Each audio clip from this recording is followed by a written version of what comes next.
Operation ಸಿಂಧೂರದಲ್ಲಿ ಪಾಕಿಸ್ತಾನದ ವಿರುದ್ಧ ಬ್ರಹ್ಮೋಸ್ ಕ್ಷಿಪಣಿಯ ಪರಾಕ್ರಮ ಈಗ ಜಗತ್ತಿನಾದ್ಯಂತ ಚರ್ಚೆ ಆಗ್ತಾ ಇದೆ.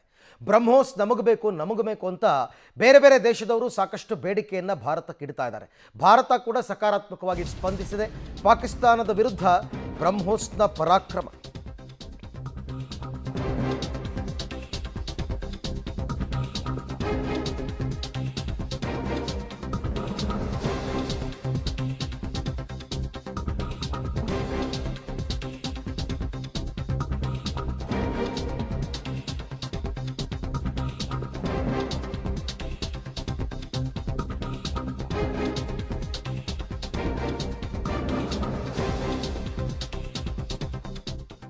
ಬ್ರಹ್ಮೋಸ್ ಪರಾಕ್ರಮ ಜಗತ್ತಿನಾದ್ಯಂತ ಚರ್ಚೆ, ಡಿಮಾಂಡ್ ಕೂಡ ಜಾಸ್ತಿ ಆಗಿದೆ.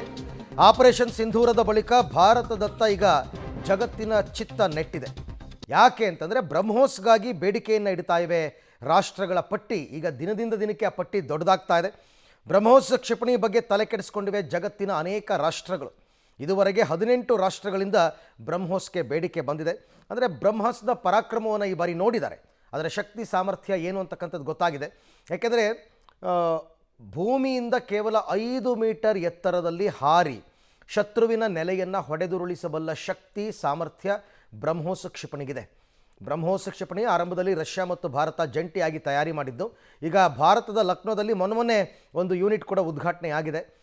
ವರ್ಷಕ್ಕೆ 1,000 ತನಕ ಬ್ರಹ್ಮೋಸ್ ಕ್ಷಿಪಣಿಯನ್ನು ತಯಾರು ಮಾಡುವಂತಹ ಶಕ್ತಿ ಸಾಮರ್ಥ್ಯ ನಮ್ಮಲ್ಲಿದೆ. ಅದನ್ನು ಸದ್ಯದಲ್ಲೇ ನಾವು ಇನ್ನೂ ಕೂಡ ಜಾಸ್ತಿ ತಯಾರಿ ಮಾಡೋದಕ್ಕೆ ಸಿದ್ಧತೆಗಳನ್ನ ಮಾಡ್ಕೋತೀವಿ ಅಂತ ರಕ್ಷಣಾ ಸಚಿವ ರಾಜನಾಥ್ ಸಿಂಗ್ ಕೂಡ ಮೊನ್ನೆ ಸ್ಟೇಟ್ಮೆಂಟನ್ನು ಕೊಟ್ಟಿದ್ದರು. ಹಾಗಾದರೆ ಯಾವ್ಯಾವ ರಾಷ್ಟ್ರಗಳಿಂದ ಬೇಡಿಕೆ ಇದೆ ಅಂತಕ್ಕಂಥದ್ದನ್ನು ನಾವು ಒಂದೊಂದಾಗಿ ನೋಡ್ತಾ ಹೋದರೆ ನೋಡಿ, ಈಜಿಪ್ಟ್ ಈಗಾಗಲೇ ಬೇಡಿಕೆ ಇಟ್ಟಿರುವಂತಹ ರಾಷ್ಟ್ರಗಳ ಬಗ್ಗೆ ನಾವು ಹೇಳ್ತಾ ಇದ್ದೀವಿ. ಈಜಿಪ್ಟ್ ಅವ್ರು ಕೇಳ್ಕೊಂಡಿದ್ದಾರೆ ನಮಗೆ ಕೊಡಿ ಬ್ರಹ್ಮೋಸ್ ಕ್ಷಿಪಣಿಯನ್ನು ಅಂತ. ಹಾಗೆಯೇ ಇಂಡೋನೇಷ್ಯಾದವರು ಕೂಡ ನಮಗೆ ಬೇಕು ಅಂತಕ್ಕಂಥದ್ದನ್ನು ಕೇಳಿದ್ದಾರೆ. ಹಾಗೆಯೇ ವಿಯೆಟ್ನಾಂ ಮತ್ತು ಮಲೇಷಿಯಾ ಈ ರಾಷ್ಟ್ರಗಳು ಇವರೆಲ್ಲರೂ ಕೂಡ ಭಾರತದ ಮಿತ್ರ ರಾಷ್ಟ್ರಗಳು. ಹಾಗಾಗಿ ಇವರಿಗೆಲ್ಲರಿಗೂ ಕೂಡ ಸಪ್ಲೈ ಮಾಡಬೇಕಾಗುತ್ತೆ. ಇನ್ನು ಚಿಲಿ ಮತ್ತು ಅರ್ಜೆಂಟೀನಾ ಇವರು ಕೂಡ ಬ್ರಹ್ಮೋಸ್ ಕ್ಷಿಪಣಿ ಬೇಕು ಅಂತಕ್ಕಂಥದ್ದನ್ನು ಬೇಡಿಕೆ ಇಟ್ಟಿದ್ದಾರೆ. ವೆನಿಜುವೆಲಾ ಮತ್ತು ಫಿಲಿಪೈನ್ಸ್ ಇವರು ಕೂಡ ಈಗಾಗಲೇ ನಮ್ಮ ರಾಷ್ಟ್ರಕ್ಕೆ ಬೇಡಿಕೆಯನ್ನು ಸಲ್ಲಿಸಿದ್ದಾರೆ. ಹಾಗೆಯೇ ಥೈಲ್ಯಾಂಡ್ ಮತ್ತು ಸಿಂಗಾಪುರ ಸಪ್ಲೈ ಮಾಡಲೇಬೇಕಾಗುತ್ತೆ. ನಮ್ಮ ಮಿತ್ರ ರಾಷ್ಟ್ರಗಳು ಥೈಲ್ಯಾಂಡ್, ಸಿಂಗಾಪುರ ಎಲ್ಲರೂ ಕೂಡ. ಬ್ರೂನಿ ಮತ್ತು ಬ್ರೆಜಿಲ್, ಬ್ರೂನಿ ಅಂತಕ್ಕಂಥ ಒಂದು ದೇಶ ಸಣ್ಣ ರಾಷ್ಟ್ರ, ದ್ವೀಪ, ಅವರು ಕೂಡ ನಮಗೆ ಬ್ರಹ್ಮೋಸ್ ಒದಗಿಸಿ ಕೊಡಿ ಅಂತ ಕೇಳಿದ್ದಾರೆ. ಬ್ರೆಜಿಲ್ ಅವರು ಕೇಳಿದ್ದಾರೆ. ಸೌದಿ ಅರೇಬಿಯಾದವರು ಸಪ್ಲೈ ಮಾಡಲೇಬೇಕಾಗತ್ತೆ.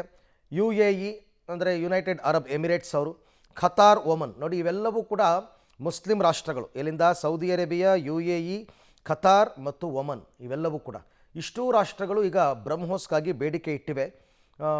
ಕಾಲಕ್ಕೆ ತಕ್ಕಂಥ ಒಪ್ಪಂದಗಳಾಗ್ತವೆ. ಆ ಒಪ್ಪಂದಗಳಲ್ಲಿ ಯಾವಾಗ ನಾವು ಸಪ್ಲೈ ಮಾಡ್ತೀವಿ ಅಂತಕ್ಕಂಥದ್ದನ್ನು ಇವರು ಮೆನ್ಷನ್ ಮಾಡ್ತಾರೆ. ಅದು 2 ವರ್ಷ ಆಗಿರ್ಬೋದು, 4 ವರ್ಷ ಆಗಿರ್ಬೋದು, 5 ವರ್ಷ ಆಗಿರ್ಬೋದು. ಅದಕ್ಕೆ ತಕ್ಕಂತೆ ಸಪ್ಲೈ ಮಾಡಬೇಕಾಗುತ್ತೆ. ಅಂದರೆ ನಮ್ಮ ಭಾರತದ ಶಸ್ತ್ರಾಸ್ತ್ರಗಳಿಗೂ ಕೂಡ ಬೇಡಿಕೆ ಬಂದಿದೆ ಅಂತಕ್ಕಂಥದ್ದು ವಿಶೇಷ. ಒಂದು ಕಾಲದಲ್ಲಿ ನಾವೇ ಎಲ್ಲವನ್ನ ಬೇರೆ ದೇಶಗಳಿಂದ ಖರೀದಿ ಮಾಡ್ತಾ ಇದ್ವಿ. ಈಗ ನಾವೇ ರಫ್ತು ಮಾಡುವ ಹಂತಕ್ಕೆ ಬಂದಿದ್ದೀವಿ. ಇದರಿಂದ ನಮ್ಮ ದೇಶದ ಆರ್ಥಿಕತೆಗೆ ಸಹಾಯ ಆಗುತ್ತೆ. ಇನ್ನು ಭಾರತದ ದಾಳಿಗೆ ಉಗ್ರ ಪೋಷಿತ ಪಾಕಿಸ್ತಾನ ವಿಲವಿಲ ಅಂದಿದ್ದು ನಿಮಗೆಲ್ಲ ಗೊತ್ತೇ ಇದೆ. ಯಾವ ಪರಿಪ್ರಮಾಣದಲ್ಲಿ ಅಂತಂದರೆ 11 ಏರ್ಬೇಸ್ಗಳನ್ನ ಕಳ್ಕೋಬೇಕಾಗಿ ಬಂತು. ಪಾಕ್ ನೆಲೆಗಳನ್ನು ಧ್ವಂಸ ಮಾಡಿದ್ದ ಸರ್ಫೆಸ್ಡ್ ಏರ್ ಮಿಸೈಲ್ ಅಂತಂದ್ಬಿಟ್ಟು, ಇದು ಏರ್ ಟು ಏರ್ ಮಿಸೈಲ್. ಇದು ಆಪರೇಷನ್ ಸಿಂಧೂರ್ನಲ್ಲಿ ಸರ್ಫೆಸ್ಡ್ ಏರ್ ಮಿಸೈಲ್ನ ಅಬ್ಬರ ಜೋರಾಗಿತ್ತು. ಒಂದು ಬ್ರಹ್ಮೋಸ್, ಅದು ಬಿಟ್ಟರೆ ಇದು ಏರ್ ಮಿಸೈಲ್. ಇದರ ಮತ್ತೊಂದು ಹೆಸರು ಪೆಚೋರಾ ಅಂತ ಕರೀತಾರೆ. ಶತ್ರುಗಳ ಡ್ರೋನ್, ಮಿಸೈಲ್, ವಿಮಾನವನ್ನು ಉಡೀಸ್ ಮಾಡುವ ಶಕ್ತಿ ಈ ಪೆಚೋರಾಗೆ ಇದೆ. 4 ರಿಂದ 5 ಕಿಲೋಮೀಟರ್ ರೇಂಜ್ ಅಂತೆ. ರೆಡಾರ್ ಮೂಲಕ ಟ್ರ್ಯಾಕಿಂಗ್, ನಿಖರವಾದ ಗುರಿ ಇದ್ರದ್ದು. ಗುರಿ ಮಿಸ್ ಆಗಲ್ಲ. ಶತ್ರುಗಳ ಚಲನವಲನ ಪತ್ತೆ ಹಚ್ಚುತ್ತೆ ಈ ಪೆಚೋರಾ ಅಂತ.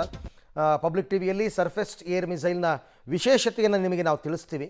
ಏನು ಅದರ ವಿಶೇಷತೆ ಮತ್ತು ಅದು ಎಲ್ಲಿ ತಯಾರಾಗ್ತಾ ಇದೆ ಇದೆಲ್ಲದರ ಬಗ್ಗೆ ಮಾಹಿತಿ ಕೊಡ್ತೀವಿ. ಸರ್ಫೆಸ್ಡ್ ಏರ್ ಮಿಸೈಲ್ 4 ರಿಂದ 5 ಕಿಲೋಮೀಟರ್ ರೇಂಜ್ ಇದ್ರದ್ದು. ಅಂದರೆ ನೀವು ಕೂತಲ್ಲಿಂದ 4 ರಿಂದ 5 ಕಿಲೋಮೀಟರ್ ದೂರದ ತನಕ ಹೊಡಿಬೋದು ಅಂತ. ರೇಡಾರ್ ಮೂಲಕ ಟ್ರ್ಯಾಕಿಂಗ್ ಆಗುತ್ತೆ. ರೇಡಾರ್ ಡಿಟೆಕ್ಟ್ ಮಾಡಿ ಟಾರ್ಗೆಟ್ ಫಿಕ್ಸ್ ಮಾಡಿಕೊಟ್ರೆ ನಿಖರವಾದ ಗುರಿಯನ್ನು ತಲುಪುತ್ತೆ. ಆ ನಿಖರ ಗುರಿನೇ ಇದರ ವಿಶೇಷತೆ. ಈಗ 3 ಬಿಲ್ಡಿಂಗು ಪಕ್ಕ ಇರುತ್ತೆ ಅಂದ್ಕೊಳ್ಳಿ. ಮಧ್ಯದ ಬಿಲ್ಡಿಂಗ್ ಹೊಡಿಬೇಕು ಅಂದರೆ ಮಧ್ಯದ ಬಿಲ್ಡಿಂಗೇ ಹೋಗಿ ಹೊಡೆಯುತ್ತೆ. ಆ ಕಡೆ ಈ ಕಡೆ ಒಂಚೂರು ಡ್ಯಾಮೇಜ್ ಮಾಡಲ್ಲ.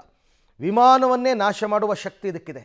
ದೊಡ್ಡ ದೊಡ್ಡ ವಿಮಾನಗಳನ್ನು ಹೊಡೆದುರುಳಿಸಬಲ್ಲ ಶಕ್ತಿ ಸಾಮರ್ಥ್ಯ ಈ ಸರ್ಫೆಸ್ಡ್ ಏರ್ ಮಿಸೈಲ್ಗೆ ಇದೆ.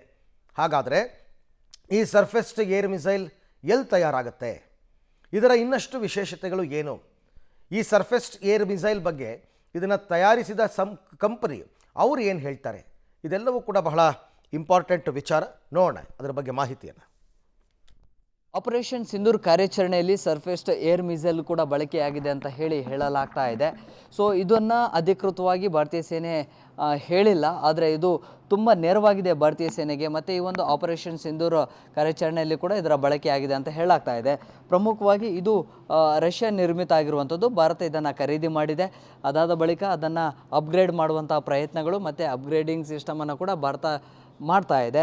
ಇದು ಹೇಗೆ ವರ್ಕ್ ಆಗುತ್ತೆ ಅನ್ನುವಂಥದ್ದನ್ನು ವಿವರಿಸ್ತಾ ಹೋಗ್ತೀನಿ. ಇದು ಸುಮಾರು 4ರಿಂದ 5 ಕಿಲೋಮೀಟರ್ ತನಕಲೂ ಕೂಡ ಇದು ಶತ್ರು ರಾಷ್ಟ್ರಗಳ ಡ್ರೋನ್ಗಳು, ಮಿಸೈಲ್ಗಳು ಅಥವಾ ಏನಾದರೂ ವಿಮಾನಗಳನ್ನು ಬಂದರೆ ಅದನ್ನು ಟ್ರ್ಯಾಕ್ ಮಾಡುತ್ತೆ. ಸೊ ಇದು ಟ್ರ್ಯಾಕಿಂಗ್ ಸಿಸ್ಟಮ್ ಇದು. ಸೊ ಇಲ್ಲಿಂದ ಟ್ರ್ಯಾಕ್ ಮಾಡುತ್ತೆ. ಇದು ಟ್ರ್ಯಾಕ್ ಮಾಡಿದ ನಂತರ ಇದು GPS ಮೂಲಕವಾಗಿ ನೇರವಾಗಿ ಕಮ್ಯುನಿಕೇಟ್ ಆಗುತ್ತೆ ಮಿಸೈಲ್ಗೆ. ಸೊ ಅಲ್ಲಿಂದ ಆ ಲಾಂಚ್ ಮಾಡುವಂಥದ್ದು ಕೂಡ ಆಗುತ್ತೆ. ಅದನ್ನು ಲಾಂಚ್ ಮಾಡಲಿಕ್ಕೆ ಪ್ರತ್ಯೇಕವಾಗಿರುವಂತಹ ವೆಹಿಕಲ್ ಇರುತ್ತೆ. ಇದರಲ್ಲಿ ಸಿಬ್ಬಂದಿಗಳು ಕೂಡ ಇರ್ತಾರೆ ಸೇನೆ. ಸೊ ಇದು ಟ್ರ್ಯಾಕಿಂಗ್ ಸಿಸ್ಟಮ್, ಒಂದಕ್ಕಿಂತ ಮತ್ತೊಂದಕ್ಕೆ ಟ್ರ್ಯಾಕಿಂಗ್ ಸಿಸ್ಟಮ್ ಇರುತ್ತೆ. GPS ಟ್ರ್ಯಾಕರ್ ಸಿಸ್ಟಮ್ನಿಂದಾಗಿ ಕಮ್ಯುನಿಕೇಟ್ ಆಗ್ತಾ ಇರುತ್ತೆ. ಶತ್ರುಗಳ ಮೂವ್ಮೆಂಟ್ ಏನು ಆಗಿರುತ್ತಲ್ಲ ಅದನ್ನೆಲ್ಲವನ್ನು ಕೂಡ ಈ ಒಂದು ರೆಡಾರ್ ಸಿಸ್ಟಮ್ನ ಮೂಲಕವಾಗಿ ಪರ್ಟಿಕ್ಯುಲರ್ ಈ ವೆಹಿಕಲ್ ಮುಂದೆ ಇದೆಯಲ್ಲ ಅದಕ್ಕೆ ಆ ಒಂದು ಮೆಸೇಜನ್ನು ಪಾಸ್ ಮಾಡುತ್ತೆ. ಅಲ್ಲಿಂದ ಆ ಒಂದು ಲಾಂಚ್ ಮಾಡುವಂಥ ಪ್ರಕ್ರಿಯೆಗಳು ಕೂಡ ಆಗುತ್ತೆ. ಮುಖ್ಯವಾಗಿ ಇದು ಏನಿದೆಯಲ್ಲ ಇದಕ್ಕೆ ಪರ್ಟಿಕ್ಯುಲರ್ ಆಗಿ ಪೆಚೋರಾ ಅನ್ನುವಂತಹ ಹೆಸರನ್ನು ಕೂಡ ಇಟ್ಟಿದ್ದಾರೆ. ಸೊ ಇದು ತುಂಬ ಶಕ್ತಿಶಾಲಿ. 4ರಿಂದ 5 ಕಿಲೋಮೀಟರ್ ವ್ಯಾಪ್ತಿ ತನಕ ಇನ್ನೇನು ನಮ್ಮ ನೆಲೆಗಳನ್ನು ಅಥವಾ ನಮ್ಮ ಟಾರ್ಗೆಟ್ ಅಂದರೆ ಶತ್ರುಗಳು ಏನು ಟಾರ್ಗೆಟ್ ಪಾಯಿಂಟ್ ಇಟ್ಟಿರ್ತಾರೆ ಅಲ್ಲಿ ಹತ್ತಿರಕ್ಕೆ ಬಂದು ಇನ್ನೇನು ಟಾರ್ಗೆಟ್ ರೀಚ್ ಆಗಬೇಕು ಅನ್ನೋಷ್ಟರಲ್ಲಿ ಇದು ಮಿಸೈಲನ್ನು ಲಾಂಚ್ ಮಾಡಲಾಗುತ್ತೆ. ಸೊ ಸಂಪೂರ್ಣವಾಗಿ ಹೊಡೆದಾಕುವಂತಹ ಸಾಮರ್ಥ್ಯ ಕೂಡ ಇದಕ್ಕೆ ಇರುತ್ತೆ.